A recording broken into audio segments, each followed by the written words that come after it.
Guys, நம்ம எத்தனை பேருக்கு ஸ்டாக் மார்க்கெட் என்னன்னு கரெக்டாக தெரியும்? நான் சொல்றது கரெக்டாக எத்தனை பேருக்கு தெரியும்?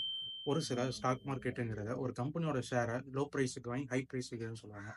சில பேர் ஸ்டாக் மார்க்கெட் லாஸ்ன்னு சொல்லுவாங்க. சில பேர் ஸ்டாக் மார்க்கெட்டில் 1000 போட்டால் 2000 எடுக்கலாம்னு சொல்லுவாங்க. இதில் எத்தனை பேர் சொல்கிறது கரெக்ட்? பட் நான் பார்த்தீங்கன்னா ப்ராப்பராக ஸ்டாக் மார்க்கெட் படித்து லேர்ன் பண்ணி எக்ஸாம் முடிச்சு சர்டிஃபிகேட் வச்சிருக்க ஒரு number. So I can teach you from the bottom. So welcome to basic stock market part 1, purpose of listing. So இந்த வீடியோவில் ஒரு கம்பெனி எதுக்காக தன்னோட ஷேர்ஸை மார்க்கெட்டில் லிஸ்ட் பண்ணுறாங்கிறத பார்க்க போகிறோம். So for an example, blank செக்குங்கிற ஒரு கம்பெனி 22 பார்த்தீங்கன்னா ஒரு 20 கோடியும், 23 பார்த்தீங்கன்னா ஒரு 18 கோடியும், 2024 பார்த்தீங்கன்னா ஒரு 20 கோடியும், 2025 15 கோடி ப்ராஃபிட் போஸ்ட் பண்ணுறாங்க. ஸோ இதில் பார்த்தீங்கன்னா அந்த கம்பெனினால 20 crores மேலே ப்ராஃபிட் ஜென்ரேட் பண்ண முடியும். ஸோ அதனால அந்த கம்பெனி தன்னோட பிஸ்னஸை எக்ஸ்பேண்ட் பண்ண நினைக்கிறாங்க. அந்த எக்ஸ்பேண்ட் பண்ணுறதுக்கு பார்த்தீங்கன்னா நிறைய கேபிட்டல் தேவைப்படும். ஸோ அந்த கேபிட்டலை ரெடி பண்ண பார்த்தீங்கன்னா மொத்தம் 3 வழி இருக்குது. ஸோ ஃபர்ஸ்ட் மெத்தட் என்னென்னு பார்த்தீங்கன்னா, அந்த கம்பெனி பேங்க்ல லோன் வாங்குறது.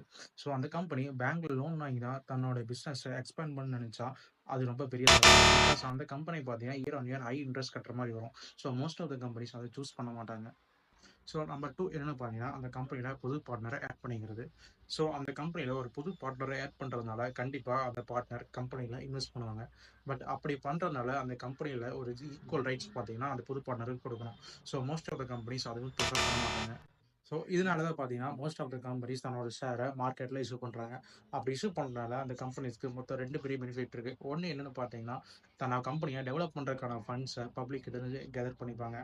அண்ட் அது மட்டும் இல்லாமல் அவங்களோட ஷேர்ஸும் லிக்விடேட் ஆயிரும். விச் மீன்ஸ் அந்த கம்பெனியை ஓன் பண்ணுறவங்களோ இல்லை ப்ரொமோட்டர்ஸோ எப்போ நினைச்சாலும் அந்த ஷேர்ஸை ஈஸியாக மார்க்கெட்டில் செல் பண்ணிக்கலாம்.